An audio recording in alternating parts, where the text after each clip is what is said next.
Did you read every page, Vivian?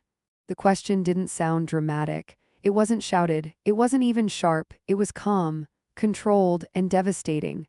My daughter blinked across the polished mahogany table inside Sebastian Clark's office.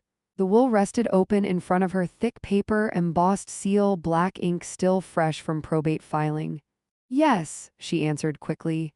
Sebastian didn't argue. He simply adjusted his glasses and repeated, softer this time. Every page. Vivian's confidence flickered. And that was the moment I knew my husband, Richard Davenport, was still 3 steps ahead, even in death. Before we go further, if you enjoy stories about inheritance, legacy, and the quiet power of wisdom over greed, make sure you're subscribed. And tell me in the comments, what would you do if someone underestimated you? Now let me tell you how my daughter believed she owned $100 million, and how everything began to unravel within 12 hours of the funeral. My name is Helena Davenport. I am 62 years old, and for 40 years I stood beside one of the most strategic men in corporate finance, Richard Davenport. The world called him ruthless. The board called him brilliant. I called him prepared. Richard never signed a document without reading the fine print twice. He never entered a deal without studying the exit first, and he never ever underestimated human nature, especially not our daughters. The funeral had ended just hours earlier. Black umbrellas dotted the cemetery like crows resting on marble. Vivian stood tall in her tailored coat, immaculate, composed, already surrounded by people who whispered about market shifts and estate valuations instead of grief. She cried at the appropriate moment, accepted condolences gracefully, but I saw it, the calculation behind her eyes, not sadness, anticipation. By evening, we were seated in Sebastian Clark's private office. Sebastian had handled Richard's affairs for nearly 20 years. Loyal, discreet, unshakable, Vivian crossed her legs, posture perfect, chin slightly lifted. I assume this won't take long, she said. Sebastian began reading. Real estate holdings, private equity shares, international investments, liquid accounts. The total net value $100 million in primary assets. Vivian inhaled slowly, controlled, but her lips curved. When Sebastian reached the inheritance line, he paused. All primary holdings transfer to Vivian Davenport. Silence. Then Vivian smiled, not wide, not grateful, victorious. She didn't look at me, she looked past me. As if I had already become background, we drove home separately. She insisted. I have calls to make, she said. Calls on the night of her father's burial. When I arrived at the house, the lights were brighter than usual. Staff moved quickly. Phones rang. Vivian stood in the foyer issuing instructions. Cancel the charity gala this quarter. Liquidate the underperforming fund. And I want updated appraisals on the Hamptons property. She turned when she saw me. Oh, mother, not mom, not even Helena, just mother. We need to discuss practical arrangements, she continued, smoothing invisible wrinkles from her sleeve. Arrangements? The house, she said plainly. It's inefficient for 2 people. I held her gaze. This house was built before you were born. Yes, she replied coolly. And now it belongs to me. There it was, not grief, ownership. Within 2 hours, the shift was complete. She replaced staff schedules, ordered new interior consultants, removed my late husband's photograph from the main hallway. He wouldn't want outdated Dacre, she said, outdated Dacre. 40 years of marriage reduced to aesthetic inconvenience. By 10 p.m., she entered the sitting room where I sat alone. You'll need to start thinking about where you'll relocate, she said carefully, almost rehearsed. Relocate? I'm not asking you to leave tonight, she clarified. But this property is now part of my portfolio. It doesn't make sense for you to occupy prime real estate without contributing. I had helped build every foundation under her feet.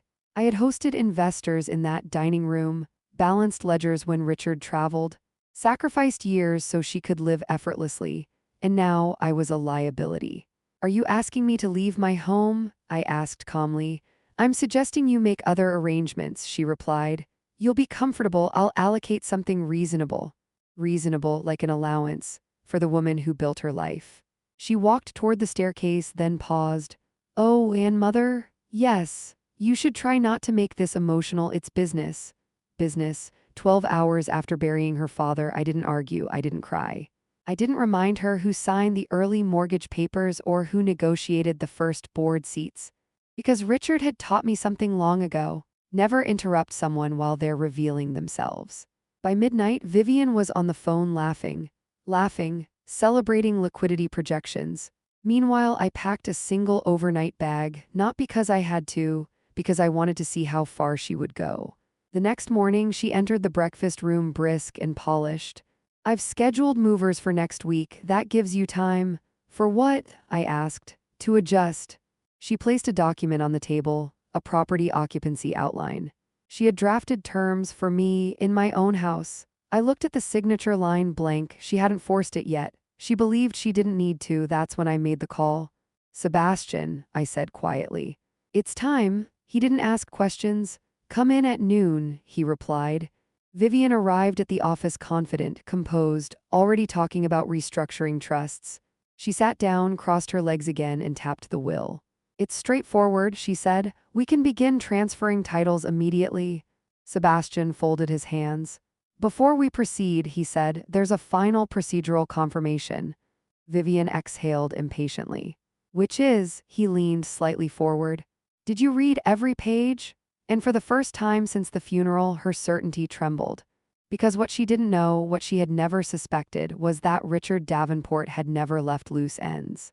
Not in business, not in legacy, and certainly not in character. What she believed was an inheritance might have been something else entirely. And when Sebastian turned to the final page, everything changed.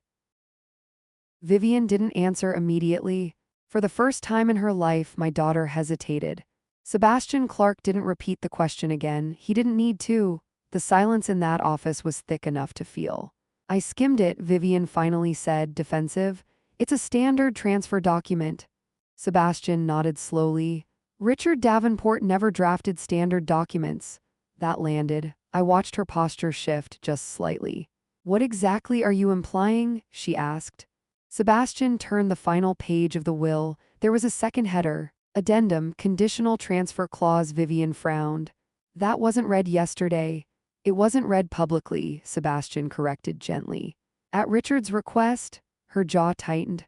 "Why?" Sebastian looked at me briefly. I gave the smallest nod. "Because your father anticipated emotional instability following his death," he said carefully. "He structured the inheritance accordingly." Vivian let out a short laugh. "Emotional instability? I've done nothing but step up." Sebastian didn't argue, he simply read. "In the event that my daughter, Vivian Davenport, demonstrates material cruelty, neglect, or coercive behavior toward my wife, Helena Davenport, within the first 30 days following my death, the entirety of the estate shall revert to my wife." Sole control? The room went very still. Vivian blinked. "That's absurd." Sebastian continued reading. "Material cruelty shall include but not be limited to forced relocation, financial restriction, reputational harm, or emotional displacement." The color drained from her face. "You can't possibly think?" Sebastian calmly slid a folder across the desk. Inside were printed transcripts. Security footage, stills, audio recordings. Vivian stared at them. "You recorded me?" "No," Sebastian replied. "Your father did." She looked at me then, and I didn't look away. Richard had installed interior recording systems 3 years ago under the guise of enhanced home security. He had never trusted volatility. He had told me once, quietly, "Power doesn't corrupt people, it reveals them." Vivian swallowed. "This is ridiculous. I never forced you out," she said quickly, turning toward me. "Mother, tell him." I folded my hands in my lap. "You drafted relocation terms," I said calmly, 12 hours after your father's burial. That was logistics. You removed your father's photograph. That was redesign. You told me I was inefficient. That was—" she stopped. Because she heard herself. Sebastian placed another document in front of her. "This is your signed occupancy outline," he said. Her signature sat at the bottom, below it. "Projected asset liquidation schedules that assumed I vacated the property within 14 days. You preemptively allocated the Hamptons property as collateral for reinvestment," Sebastian continued. "Without consulting the co-trust provision." Her head snapped up. "What co-trust provision?" And there it was, the question that confirmed she had not read every page. Sebastian turned to page 18. All primary estate transfers to Vivian Davenport under shared oversight of Helena Davenport for a probationary period of 90 days. Vivian's breath caught. That wasn't discussed. It was written, Sebastian replied evenly. Probationary, she repeated, disbelief rising. Yes, he said, your father implemented a character clause. She stared at him as if he'd insulted her. I am his daughter. And Helena is his wife, Sebastian said quietly. The office felt smaller. Vivian stood up abruptly. This is manipulation. No, I said calmly, it's protection. She turned toward me sharply. You knew. I didn't answer immediately. Yes, I said. Her expression shifted from anger to betrayal. So this was a test? No, I corrected. It was a safeguard. For what, you think I'm some kind of villain? I think, I said carefully, your father saw something changing in you. She laughed again, brittle this time. Oh please, because I understand business? Because you confuse authority with ownership, I replied. Silence. Sebastian closed the folder. As of this morning, Helena holds provisional authority, he said. We will conduct a formal review of conduct over the next 30 days. You can't freeze my inheritance, Vivian snapped. I can, Sebastian replied calmly, because Richard structured it that way. She turned toward the window, pacing now. You're doing this to control me? No, I said softly. I'm doing this to observe you. She stopped pacing. What does that mean? It means nothing is final yet. Her eyes narrowed. You're enjoying this. I almost smiled. No, I said. I'm grieving. That landed harder than anything else. Vivian grabbed her phone. I want independent counsel. You're entitled to it, Sebastian said, but the clause is legally sound. She looked at him. On what grounds? On the grounds that Richard anticipated the possibility of coercive displacement. She froze, because that phrase described exactly what she had done. The power dynamic had shifted, not because I raised my voice. Not because I fought her, but because she underestimated the one person who had watched Richard build empires from nothing. She thought I was ornamental, decorative, passive. She forgot I sat beside him in every major decision. Let me be clear, Sebastian said finally. If Helena files formal documentation of material cruelty, the estate transfers entirely to her immediately. Vivian's breathing grew shallow. And if she doesn't, then the shared oversight continues for 90 days. Vivian looked at me again. Her expression had changed. The arrogance was still there, but now it was layered with uncertainty. What do you want? She asked. It wasn't hostile, it was cautious. I stood slowly.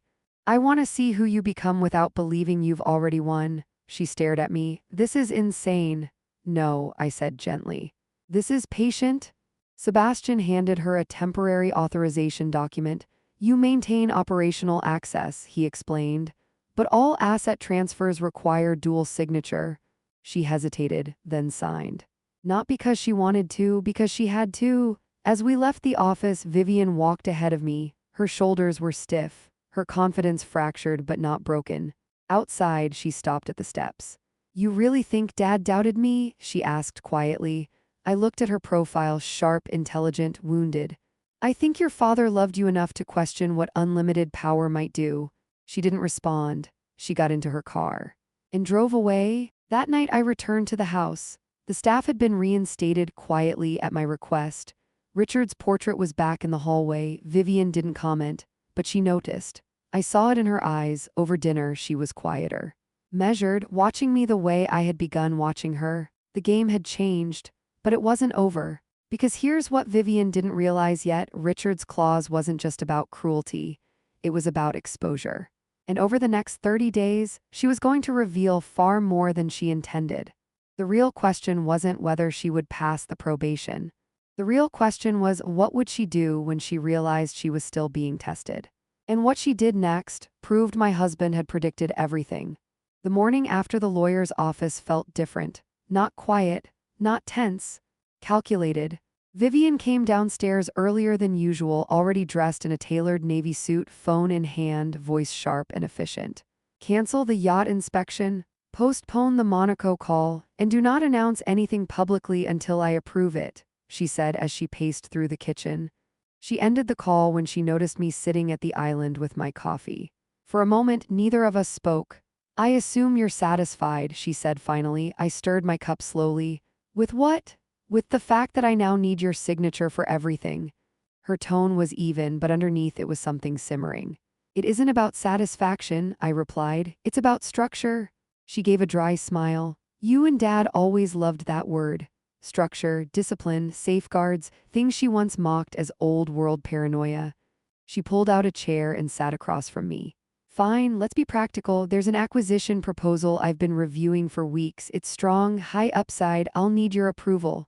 There it was. The first test, not emotional, financial. She slid a tablet across the counter. I read the summary: fast growth technology startup. Aggressive expansion plan, leveraged capital, high volatility. It was bold, risky, and very Vivian. You already scheduled preliminary talks before your father passed, I said quietly. Her eyes flickered. Yes, and you didn't consult him. She didn't deny it. He was cautious. He was careful. She leaned back, and careful people miss opportunities. I met her gaze steadily. And reckless people miss longevity. Silence. She hated when I mirrored Richard's logic. So, she asked, will you sign? I closed the tablet gently. Not yet. Her jaw tightened. On what grounds? Due diligence. I want a third-party valuation, independent audit, debt structure transparency. She laughed once, sharp. You don't trust me? Trust is not blind approval, I replied. Trust is oversight. She stood abruptly. This probation period is humiliating. It's temporary. It's insulting. It's preventative. She walked toward the window, staring out at the driveway. You think I'm going to implode? I think sudden power tests character. She turned slowly. And what if I pass? Then I step back. She studied my face carefully, as if searching for a crack in my calm. And if I fail, then the estate reverts entirely. There it was, the reality she hadn't fully processed yet. Vivian went quiet. Not angry, not defensive, thinking. Later that afternoon, Sebastian called. She's pushing for leverage, he said. She wants faster liquidity. Of course she does, I replied. Monitor the cash flow movements. Already am, and the board, divided, he admitted. Some still view her as the rightful heir. She is, I said calmly. Conditional does not mean disqualified. He paused. You're giving her space? I'm giving her rope. That evening, Vivian hosted a private dinner. Influential investors, advisors, 2 of Richard's old associates. I wasn't invited. I attended anyway, not as interference, as presence. The moment I walked into the dining room, conversation softened. Not because I demanded attention, but because authority doesn't need to. Vivian's smile tightened slightly. Mother, I didn't realize you'd join us. It's my home, I replied gently. I took my seat at the far end of the table, observing, listening. Vivian spoke with charisma, vision, strategy. She outlined the acquisition again. Projected expansion numbers, market positioning. She was intelligent. That was never in question. But halfway through the discussion, one of Richard's former partners, Mr. Aldridge, leaned forward. What's your downside protection model? Vivian hesitated for a fraction of a second, then pivoted. We minimize exposure through aggressive positioning. Aldridge didn't smile. That wasn't my question. I watched carefully. This was not about money. This was about maturity. We're negotiating flexible debt terms, she said finally, based on projected scaling. Aldridge nodded slowly. And if scaling underperforms? Silence stretched slightly too long. I spoke then, calm, neutral. We restructure equity positions and cap liability at 18% exposure, I said. Vivian's eyes flicked toward me. Exactly, she added quickly, but the room felt it, the assist, the gap. After dinner, when the guests left, she confronted me in the hallway. You undermined me. I stabilized the room. I had it handled. You had momentum, I corrected, not containment. She exhaled sharply. Why won't you let me lead? Because leading without restraint is expensive. You don't believe in me. I believe in you enough to test you. That stopped her. You think I need testing? I think you need tempering. She stared at me. I am not a weapon. No, I said softly. You're a force, and forces require direction. The next week brought pressure. The tech startup deal began to wobble. External reports revealed inflated projections. Vivian received a confidential memo warning of internal instability. She came into my study late that evening. Quiet, slower. You saw it? She asked. I nodded. Yes. It's not as clean as they presented. No, she stood there for a long moment. If I'd signed without you, we'd be negotiating losses. She sat down across from me, not defensive this time, reflective. Dad would have caught it earlier. Yes, you caught it too. Yes. Silence, then quietly. I don't want to be reckless. That was new, not pride, not defiance, honesty. Then don't rush authority, I said, earn it. She leaned back. You're not enjoying this, are you? I almost smiled. I'm exhausted. That made her pause. She hadn't considered that my composure cost something. The probation period was only 3 days in, and already she felt the weight of scrutiny, but here's what she didn't know yet. Richard's clause had another layer. One Sebastian hadn't mentioned publicly, because it required evidence, and evidence takes time. Vivian was being watched, not by private investigators, not by hidden cameras, by the board, by investors, by legacy. And every decision she made during these 90 days would determine not just inheritance, but reputation. 3 nights later, I overheard something I wasn't meant to hear. Vivian on the phone. We push the narrative, she said sharply. Market confidence stabilizes valuation. A pause. No, I don't need my mother's approval for media positioning. Another pause. Fine, we'll wait. When she came downstairs and saw me in the living room, she froze slightly. You heard that? Yes. She crossed her arms. I wasn't overriding you. You were testing the perimeter. I'm allowed to? Yes, I said calmly, and I'm allowed to notice. Her lips parted slightly, frustration rising again. But not exploding, that was the difference. She was learning restraint. Slowly, painfully, but learning, and yet restraint doesn't equal transformation.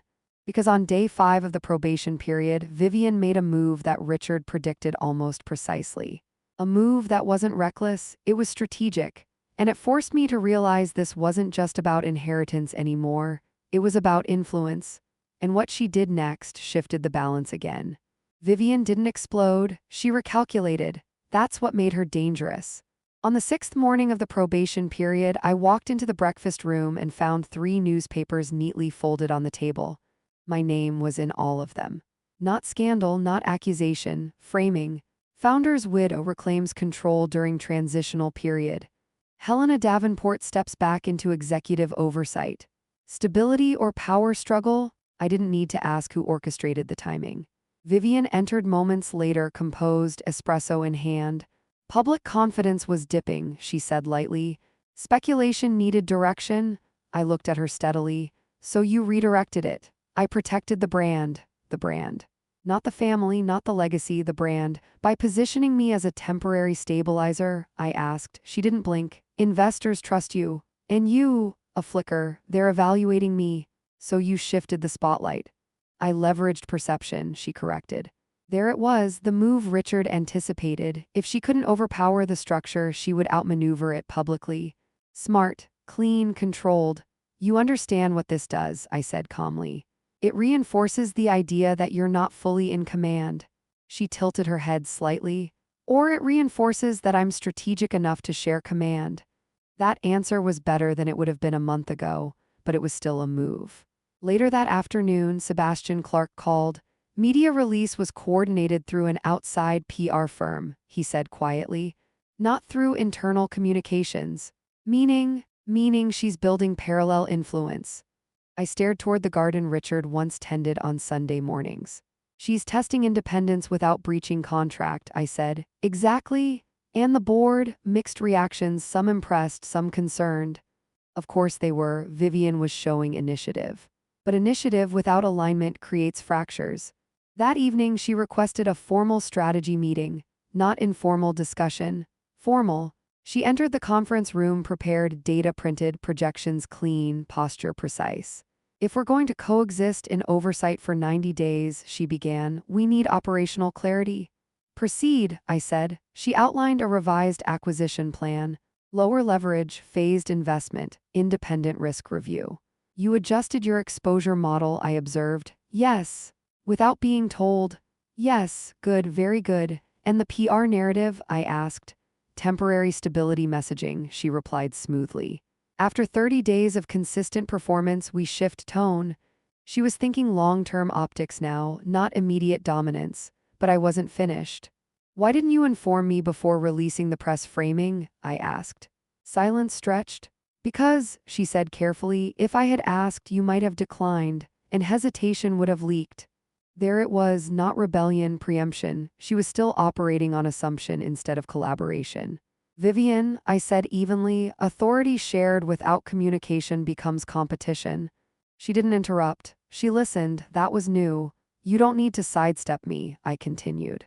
You need to outgrow the instinct too. Her jaw tightened slightly. I am trying. I know. That answer caught her off guard. She expected resistance, not acknowledgement. After the meeting, she lingered. You really believe I can lead this without destroying it? She asked quietly. Yes. Even after the way I reacted the night of the will, especially because of it. She frowned slightly. That doesn't make sense. It does, I replied. Arrogance exposed is easier to correct than arrogance hidden. She absorbed that slowly. The next week became a proving ground. She attended every operational review, deferred aggressive expansions. Requested mentorship from 2 senior executives Richard trusted deeply. That last one surprised me. It wasn't performative, it was private. Sebastian noticed it too. She's asking questions she never asked before, he told me. Not about profits, about sustainability. Good, but growth doesn't happen in isolation. It happens under pressure. And pressure arrived sooner than expected. A shareholder emergency session was called. One of the European branches had underreported liabilities, not catastrophic, but serious enough to test leadership response. In the boardroom, eyes shifted between us. Waiting. Vivian stood first. I take responsibility for oversight during transition, she said clearly. We will initiate internal audit expansion and external review immediately. One of the older directors leaned back. And what role does Helena play in this? Vivian didn't look at me. She advises, she said evenly. I execute. The room registered that. She didn't deflect blame. She didn't pass control upward. She claimed the burden. That mattered. After the meeting in the hallway, she exhaled sharply. That could have gone worse. It could have, I agreed. You handled it well. She looked at me carefully. You would have handled it better. Perhaps, I said. But it wasn't my test. That night, alone in my study, I reread Richard Davenport's clause. The probation period wasn't just about preventing cruelty. It was about proving capacity, control under pressure, ethics under temptation, accountability under scrutiny. Vivian was shifting. But change isn't proven in public, it's proven in private. 2 nights later, I saw something that mattered more than boardrooms or headlines. I passed her former bedroom, now converted into a late-night workspace. The door was slightly open. She was on the phone. No, she said firmly, we are not cutting that program. A pause. Because my father built this company with community contracts in place, we honor that. Another pause. Yes, it affects margins and we absorb it. I didn't move. I didn't interrupt. She ended the call and leaned back in her chair, exhausted, not triumphant, not smug, tired. That was leadership. The next morning at breakfast, she didn't mention it. Neither did I. We didn't need to. But on day 14 of the 90-day probation, something unexpected happened. A private equity firm approached her directly, not the company, her. They offered an independent partnership, significant capital, personal equity, influence beyond the estate, a shortcut, an exit ramp. For the first time since Richard's funeral, Vivian had a choice that didn't require my signature. When she walked into my study that evening, proposal folder in hand, her expression was unreadable. I need your advice, she said quietly. Not approval, advice. That single word shifted everything. I gestured for her to sit. She placed the folder between us. If I accept, she said slowly, I gain autonomy, faster expansion, less scrutiny, and, I prompted, and I fracture the unified estate structure Dad built. Silence lingered. Why are you telling me? I asked. She met my eyes directly. Because I don't want to build something impressive, she said. I want to build something worthy. That wasn't ambition speaking. That was legacy awakening. But I didn't answer immediately, because the decision she was about to make wouldn't just define her leadership, it would define our future. If she chose independence over integrity, the probation period wouldn't matter anymore. The inheritance wouldn't matter, everything would shift, and the clock I was still ticking. Vivian didn't give me her answer that night. She left the private equity proposal on my desk in the study and walked out without dramatics. I'll respond in 48 hours, she said calmly. No edge, no defiance, no performance. Just restraint, and restraint, I had learned, is louder than rebellion. The offer was substantial. 50 million in personal equity, independent authority, no co-signature requirement, no probationary oversight. An accelerated path to influence outside the structure Richard had built. An exit ramp. If she accepted, she wouldn't technically violate the clause, but she would fracture alignment. And Richard had never tolerated fractures. The next morning, I found Vivian already in the conference room with Sebastian Clark and Margaret Lynn. Margaret's presence told me something immediately. Money was involved at a structural level. Vivian looked up when I entered. Not defensive, not guarded, measured. I asked Margaret to run exposure modeling if I accept the private partnership, she said. Margaret folded her hands calmly. It would not damage the estate directly, she explained. However, perceptionally, markets may interpret it as generational division. Division, that word carried weight. Sebastian added quietly, it could trigger board speculation about long-term control. Vivian nodded. So it's not about money, she said slowly. It's about unity. It's about narrative, I corrected. She leaned back in her chair thinking. Dad always protected narrative, she murmured. Yes, I said. Because narrative becomes valuation. Silence lingered. Thomas Reyes stepped into the doorway then, discreet as always. He had been hired years ago by Richard not to spy but to observe patterns others missed. He handed Sebastian a folder. Background on the firm, Thomas said quietly. Vivian took it first. She read, then her expression changed, not alarm, disappointment. They've approached 3 other heirs in the past 2 years, she said. All within months of estate transitions. Margaret nodded. They specialize in psychological timing. That landed. They weren't investing in businesses. They were investing in instability. Vivian closed the folder slowly. They're not offering partnership, she said quietly. They're offering separation. Now she understood. She looked at me. If I accept, I build something impressive, but I weaken what Dad built. Yes, I replied. And if I decline, you build credibility. She didn't hesitate this time. Draft a polite refusal, she told Sebastian. Sebastian's eyebrow lifted slightly. Immediately, yes. Margaret allowed the smallest approving smile. But the real test came not in that room. It came 2 days later. The media picked up whispers of the offer. Speculation began. Vivian Davenport considering independent venture? Strategic rift within Davenport Holdings, investors called. Board members requested clarification. Vivian had the opportunity to spin it, to position herself as visionary, to hint at autonomy. Instead, she called a press briefing. Short, direct. I remain fully committed to Davenport Holdings under the governance structure established by my father. Any external proposals have been respectfully declined. No theatrics, no ego, just alignment. The stock stabilized within hours. That evening, I found her alone in Richard's old study. She hadn't sat at his desk since the funeral. Now she was there, hands resting lightly on the wood.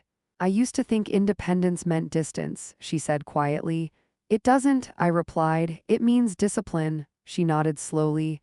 I was tempted, she admitted. I know. It felt powerful. It was designed to, she exhaled softly. For the first time, I saw how easily power fractures loyalty. That was growth, not dramatic transformation, not apology, awareness. Later that week, Sebastian requested a private review meeting. Helena, he said carefully, technically, Vivian has demonstrated compliance and prudence under the probation clause. Technically, I asked. He adjusted his glasses. She has done more than avoid cruelty. She has exercised restraint under opportunity. That mattered. Richard's clause had been activated not only by harm, but by character under stress. Margaret joined us briefly. Liquidity is strong, risk exposure is contained. Governance alignment is stable, she reported. All signs pointed toward success. But I wasn't finished observing, because character isn't proven in boardrooms, it's proven in silence. That night I passed the gallery hallway. Richard's portrait hung where it always had. Vivian stood in front of it, not crying, not dramatic, just standing. I almost took it, she said softly, not turning around. I know, I thought I deserved something of my own. You do, she turned to face me, but not at the cost of everything else. No defensiveness, no pride, just clarity. On day 30, Sebastian called for the formal review session. All four of us sat in the boardroom: Sebastian, Margaret, Thomas, and me. Vivian entered last. Calm, centered, Sebastian opened the file. Over the past 30 days, he began, Miss Davenport has demonstrated fiscal discipline, collaborative governance, and strategic restraint. No material cruelty has been documented. Vivian didn't smile. She waited.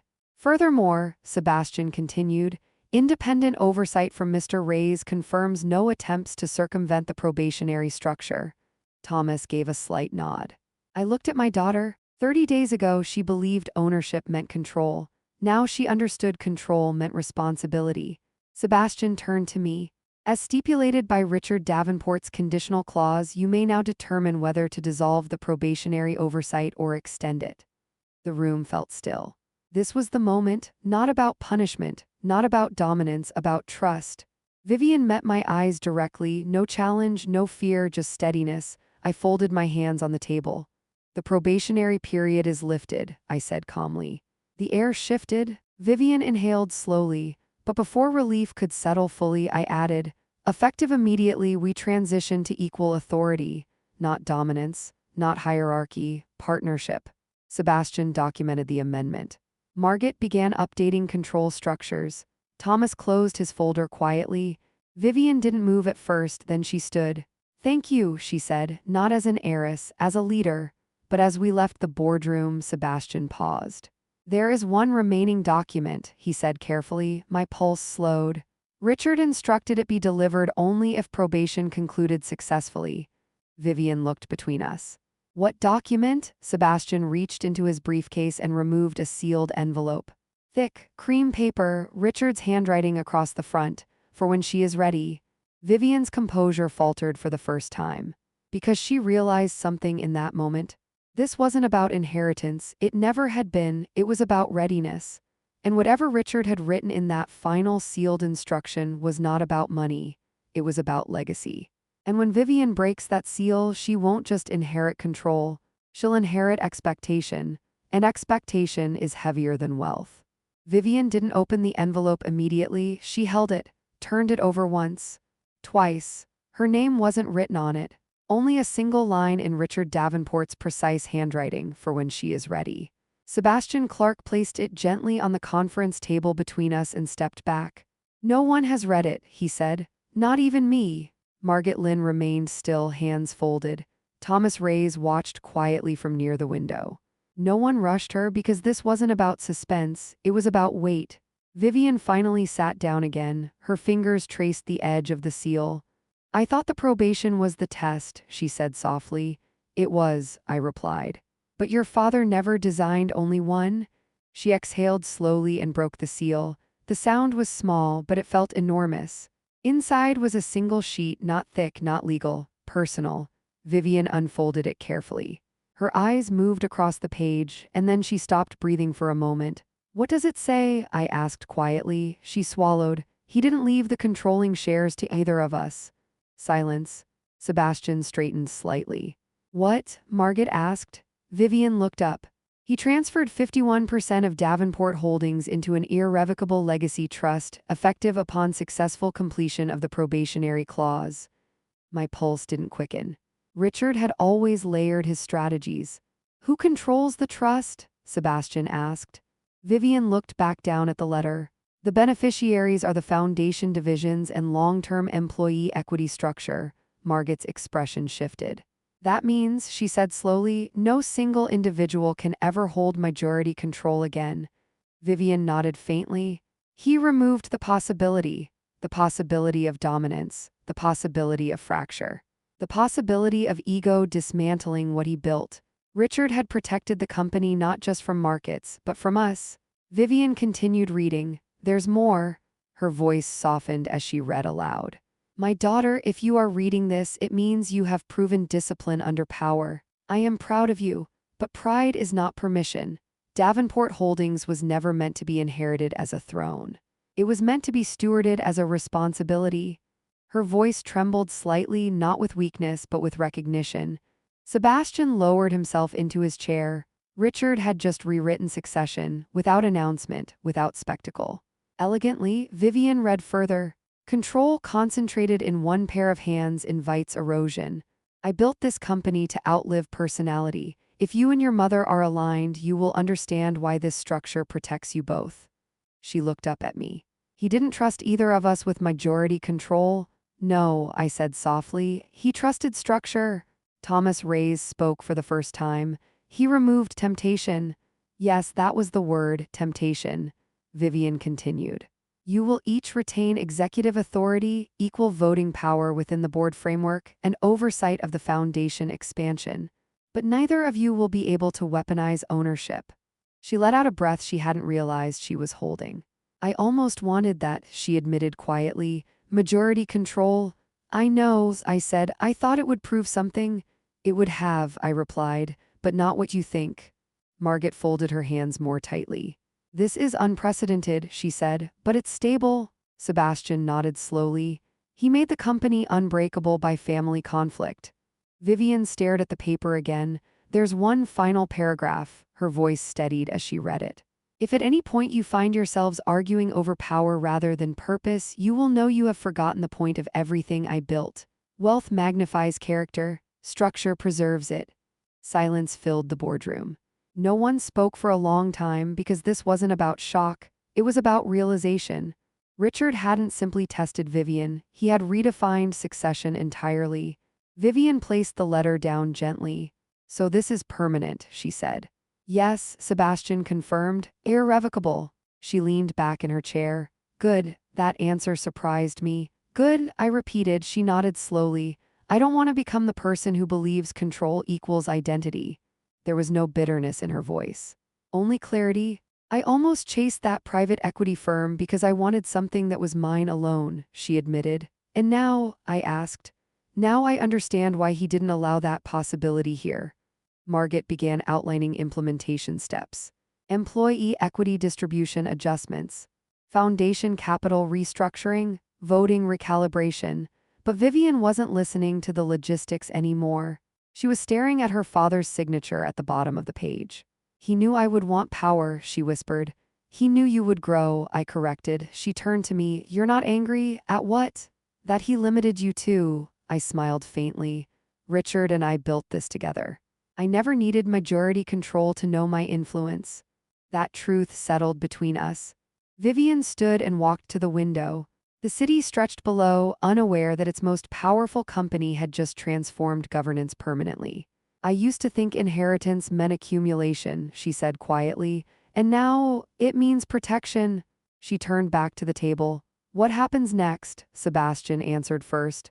We announce a structural evolution. Not a power shift, Margaret added. Markets will see it as long-term stabilization. Thomas simply nodded, but I was watching Vivian, not for ambition, for ego, for disappointment. I saw none, instead I saw something steadier. Relief. That evening Vivian and I walked through the headquarters lobby together. Employees moved around us. Some nodded respectfully, some whispered, but the atmosphere felt lighter. The following week the restructuring was formally announced. Davenport Holdings transitions to legacy trust governance. The press framed it as visionary, futuristic, stability-driven. They weren't wrong, but they didn't understand the deeper truth.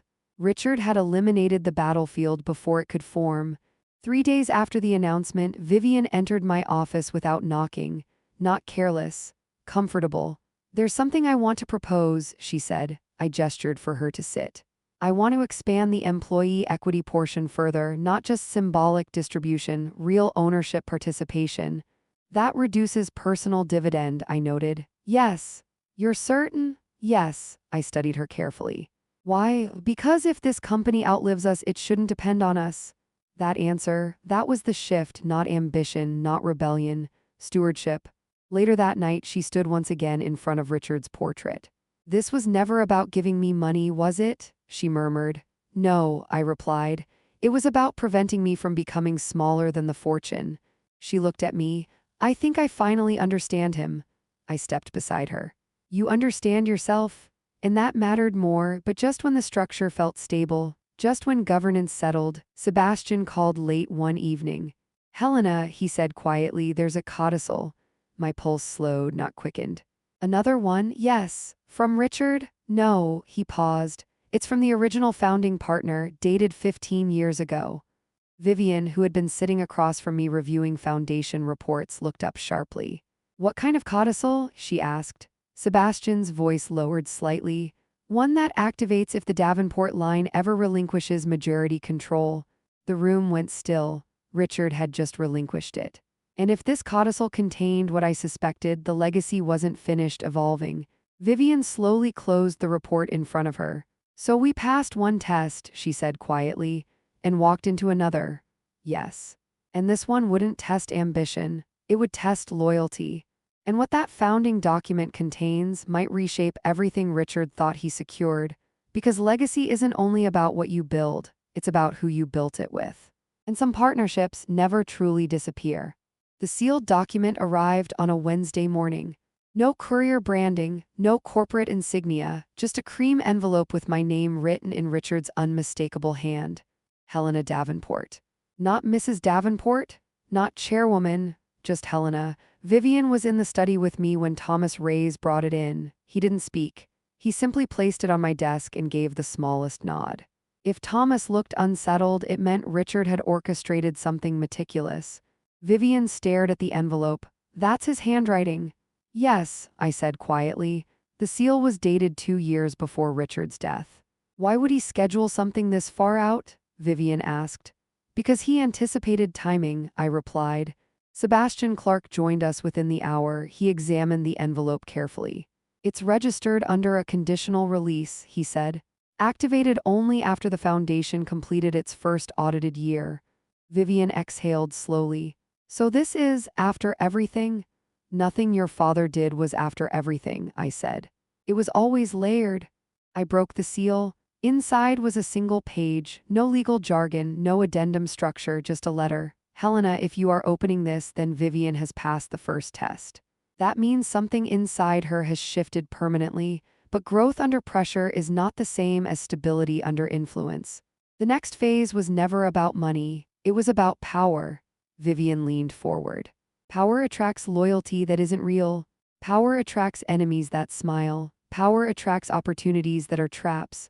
Thomas stepped slightly closer to the window, watching. There is one final structure in place. A silent acquisition currently held through a blind trust under Helena's authority. The moment Vivian demonstrates independent ethical leadership without your intervention, that trust becomes hers to command. Vivian's breath caught. Sebastian looked at me carefully. You knew about this? I shook my head slowly. No, the letter continued. But if she compromises integrity for expansion, the trust dissolves into the foundation permanently. The room was silent except for the faint hum of the city below. What trust? Vivian asked. Sebastian opened his tablet, fingers moving quickly. His eyes widened slightly. Helena, this is substantial. How substantial? Vivian asked.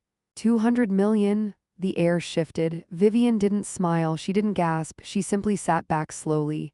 He built a shadow trust, she whispered. Yes, I said. Apparently, Thomas finally spoke. It's diversified international holdings. Sustainable infrastructure investments, clean energy expansion. Vivian looked at me. So this is the final test. No, I corrected softly. This is the final responsibility. Sebastian leaned forward. There's one more clause. Vivian closed her eyes briefly. Of course there is. Sebastian read carefully. The transfer of authority over the blind trust requires a unanimous vote of confidence from the executive board after observing 12 consecutive months of ethical governance by Vivian Davenport without coercion, manipulation, or reputational damage to Helena Davenport. Vivian laughed softly. He never stopped watching. No, I said, he never stopped preparing. That afternoon, the board was discreetly notified, not of the amount but of the structure, and that's when something interesting happened. Calls began. Not congratulatory, curious. Investors who had quietly tested Vivian's limits before now shifted tone, respectfully, carefully, because influence isn't about numbers, it's about discipline. 2 days later, an unexpected proposal arrived. A media conglomerate wanted exclusive rights to document the transformation of the Davenport estate, from crisis to redemption. Vivian read the proposal and placed it down. They want to brand this? Yes, I said. They'll spin the inheritance, freeze the foundation, everything.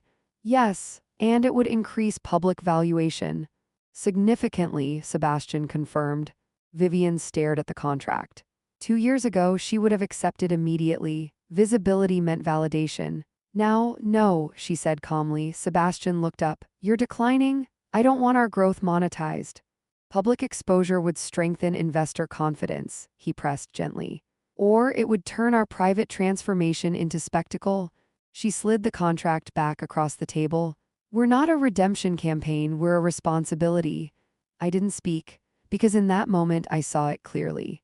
She wasn't resisting for approval, she wasn't calculating optics, she was protecting integrity.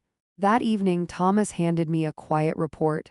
Private equity firm attempted to re-engage her, he said. The same one? Yes. Increased offer, larger stake, full autonomy. And she declined before you were informed.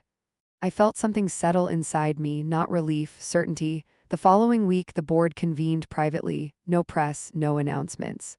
Vivian entered alone. I remained outside by choice. 3 hours passed. When the doors opened, she stepped out slowly.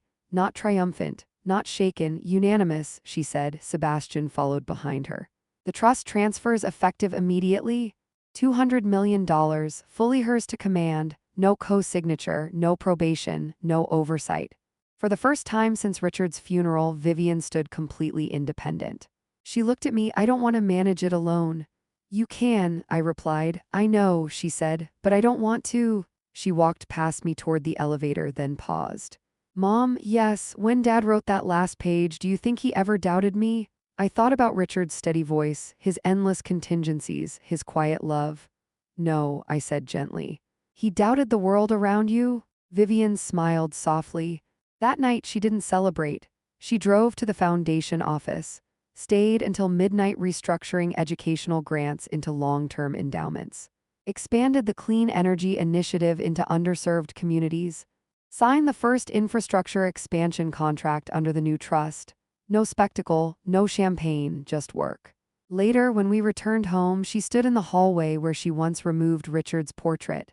She touched the frame lightly. I thought inheritance meant control, she said quietly. But it was never about control, was it? No, I answered. It was about character. She nodded. But what neither of us knew that night was that Richard's final safeguard had nothing to do with money at all. Because hidden inside the trust documents was a clause neither Sebastian nor I had noticed yet. A clause that would force Vivian to make one final decision. Not about millions, about family. And when she discovered it, the true meaning of legacy would finally be tested. Sebastian rotated the document toward us. The clause was small, clinical, precise. In the event that both Helena Davenport and Vivian Davenport demonstrate unified governance for a period exceeding 12 consecutive months, a secondary trust, previously undisclosed, shall activate. Vivian leaned forward. A secondary trust? Sebastian adjusted his glasses. Yes. Margaret Lynn, who had joined us by secure call from the bank, remained perfectly composed.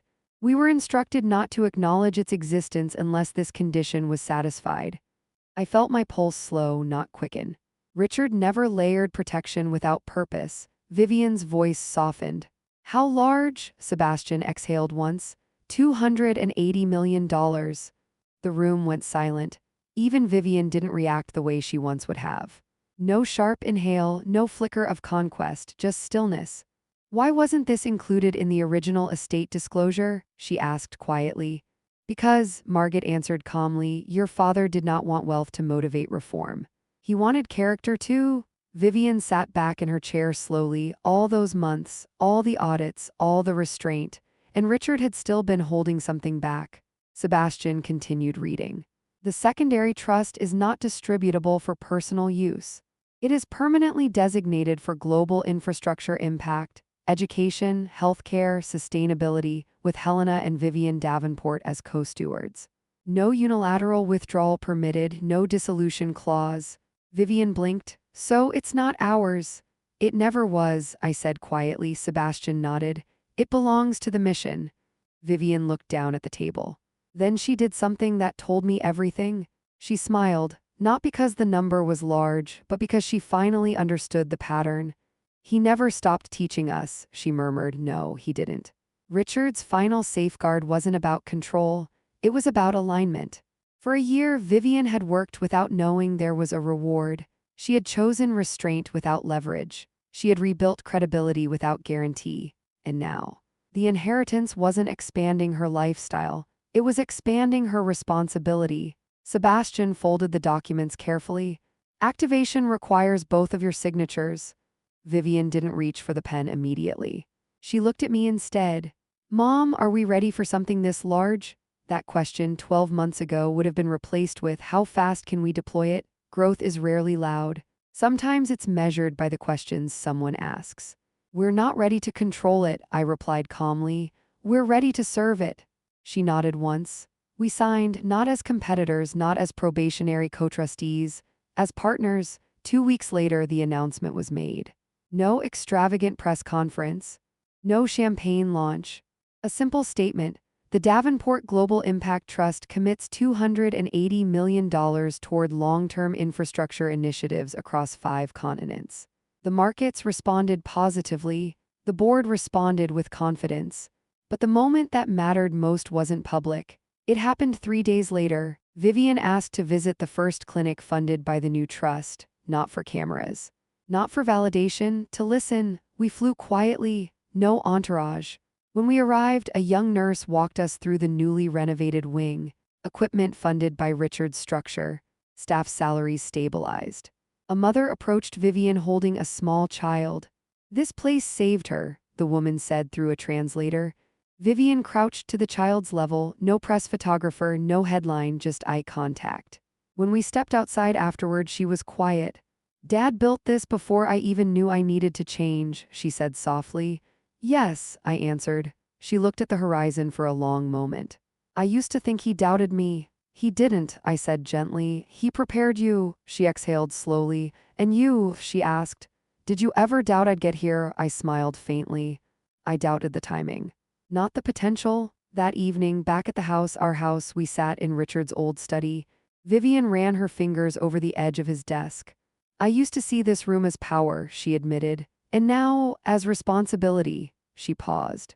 Mom, do you realize something? What? I never actually inherited $100 million. I tilted my head slightly. You inherited judgment, I said. She shook her head softly. No, I inherited guidance. There's a difference. The following months solidified what the probation period began. Vivian declined 3 speculative partnerships, expanded the apprenticeship program Mr. Reyes now oversaw, reinstated long-term employee equity plans Richard had quietly drafted years before. Margaret reported consistent growth. Sebastian reported strong governance ratings. But more importantly, I watched my daughter make decisions without needing to prove anything. One evening, almost exactly 2 years after the funeral, Vivian stood in the foyer where she once told me to relocate. I owe you something, she said. You owe me nothing, I replied. Yes, she insisted softly, I owe you acknowledgement. She took a slow breath. I thought inheritance meant ownership. I thought money equaled authority. I thought control meant strength. She looked around the house, the home built from risk and partnership and discipline. I was wrong. I waited. It means stewardship, she finished. And there it was, Richard's final page, not a clause. Not a contingency, a transformation. Later that night, after Vivian went upstairs, I remained in the study alone. Richard's portrait rested above the fireplace. You planned every layer, I murmured quietly. And in the silence of that room, I felt something I hadn't since the day we buried him. Not grief, completion. He didn't save her with wealth. He saved her with structure. He didn't leave her money. He left her reflection. And when she finally read every page, not just of the will, but of herself, she chose wisely. The empire remains strong. The foundation continues to grow. The trust expands globally, but the greatest return on investment wasn't financial. It was watching my daughter become someone who no longer needed to be tested. And that was the real inheritance.